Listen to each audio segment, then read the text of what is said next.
Left Coast? Hey everyone, Austin here from Left Coast Gaming, and this is Broke Gamer, where we try to find the best free-to-play games available. Today we're taking a look at Hawken. Hawken is being developed by Adhesive Games and is currently in open beta, so anyone who wants to can sign up and play immediately. Hawken is a first-person shooter where players take control of a variety of mechs armed with an array of deadly weapons. There is no single-player mode. All gameplay takes place online against other players. If you've played any other first-person shooters on the PC before, you should be able to jump right in and be comfortable with Hawken's controls. The battles are fast-paced, fluid, and very fun, and the controls are pretty intuitive. Once you get a few games under your belt, you should feel pretty comfortable with controlling your mech. While Hawken does depend on Twitch skills, the varied selection of mechs, upgrades, and special powers paired with the game's above average time to kill means that even players who are not FPS aces should be able to jump in and make a difference in battle. I by no means am a first-person shooter pro, especially on the PC, yet I was able to jump into my first match with a stock mech and post a positive kill-death ratio. From the moment you launch into battle, Hawken will strike you as a well-designed and high-quality game. What might surprise you is that it's the first game created by its developer, Adhesive Games. Despite only being in beta, the game has already won many awards and has built a devoted following of players.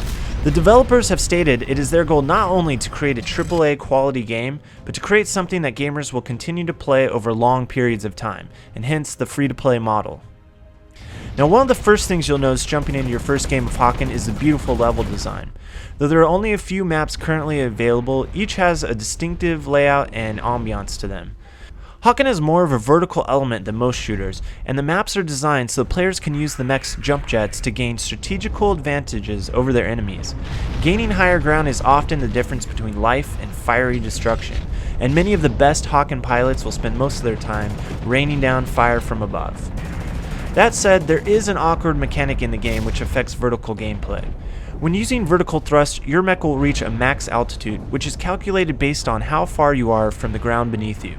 What results in most cases is very difficult vertical movement. There might be a ledge which you can easily reach by ramp, yet not through vertical thrusters, even if you have enough fuel to make the leap. It seems to me that gameplay would benefit more by limiting vertical boosting based on the mech's fuel capacity, as well as capping all vertical movement with a ceiling beyond which no mechs can go. The max altitude mechanic is a common concern among current Hawken players, and one that could be addressed and changed at any time. There is also a small element of level destruction included.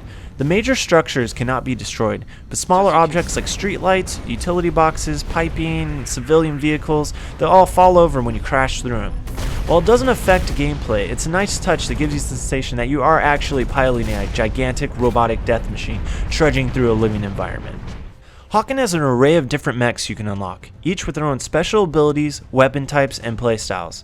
At the time of this review, I have only managed to pilot 4 of the mechs: the Recruit, which is the starter mech unlocked for all players, the Assault, an all-around mech and my first unlock, the Berserker, a light version of the Assault and probably my next unlock, and the Grenadier, a heavier mech which can deploy as a turret.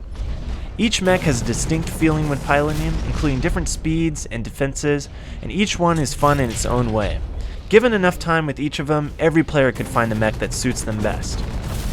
One thing to take note of when choosing a mech, especially if you're using your game-earned credits, which are called Hawken credits, is a special ability.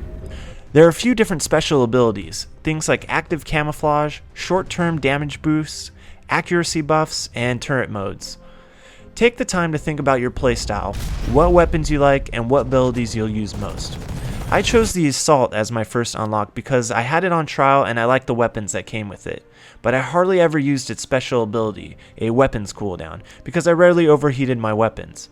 A few days after unlocking the Assault, the Berserker became available for a test drive. The stock Berserker has the same weapons as the Assault with a little less armor and more speed. The big difference is the special ability, a buff and damage for all weapons for a short time. My first game playing as the Berserker was amazing. I was racking up kills all over the place and using my special ability as soon as it was off cooldown. In hindsight, I wish I would have spent a bit more time looking at each mech before I chose to unlock the Assault, as the Berserker fit my playstyle a lot more. It takes quite a long time to save up enough Hawken credits to purchase a new mech, so make sure the first one you unlock is one you'll be happy sticking with, unless you wish to spend some cash. While I have enjoyed the way that most mechs play, my only criticism of them is how most of them look. In a game with such good looking environments, it's a little disappointing to see some of the designs of certain mechs. While not all mechs suffer from poor aesthetic design, the bad ones are pretty horrible. The starter mech, the Recruit, literally looks like a walking microwave with some guns glued to it. You can customize the features of each mech, from the body down to the legs, even the tiny repair bot. And this gives you some control over the looks of each mech, but the upgrades can only be purchased with meteor credits, which are the store-bought currency, not the game-earned currency. So fans of the Recruit who can afford the change will rejoice, but those without money are stuck looking like a killer television. One of the unsung heroes of Hawken is its controls, which right off the bat feel very natural and intuitive.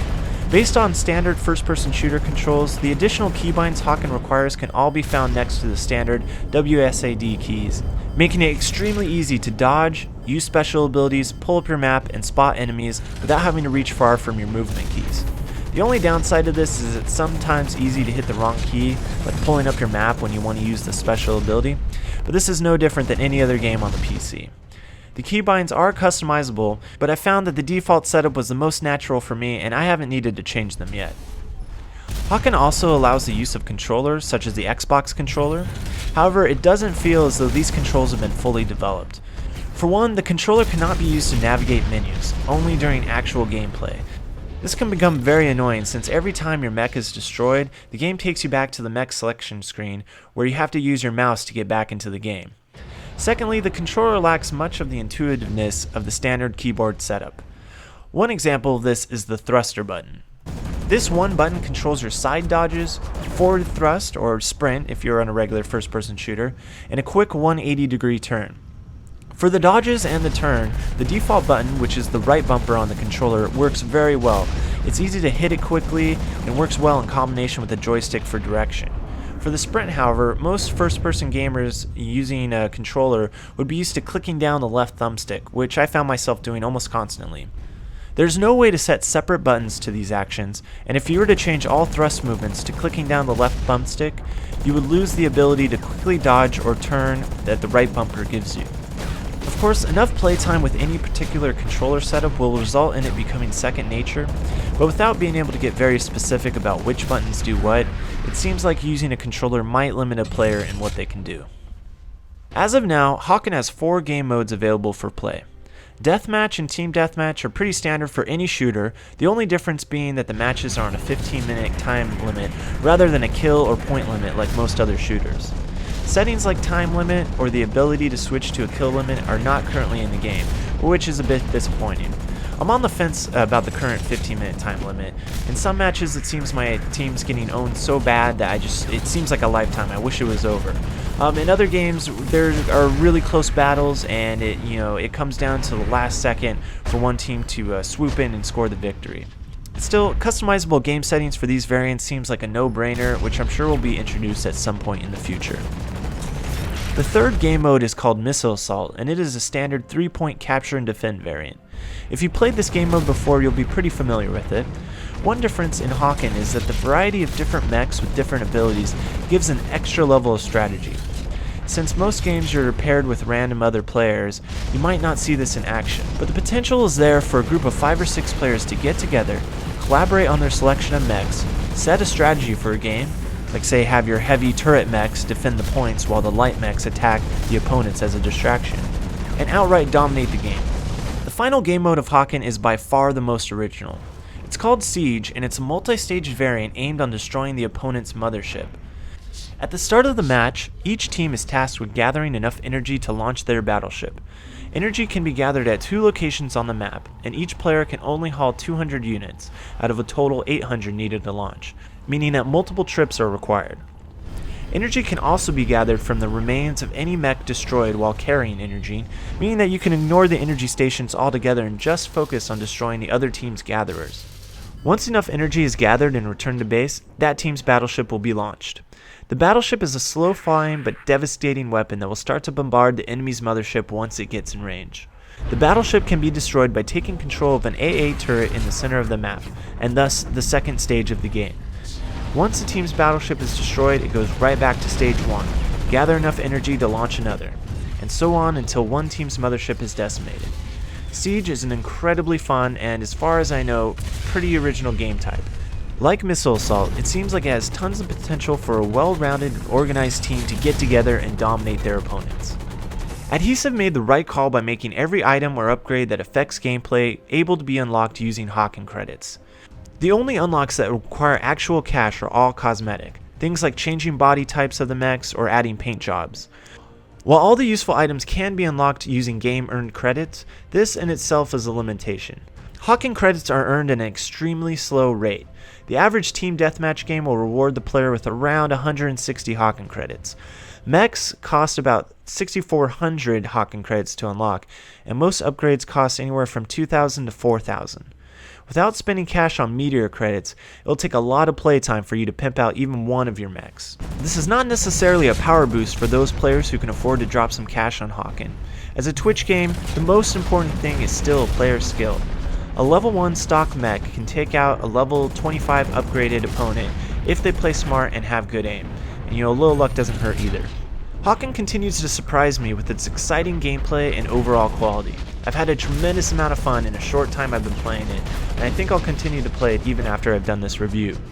Adhesive is to be commended for the quality and the effort that they put into the game, and I'm very optimistic about any future updates they might release.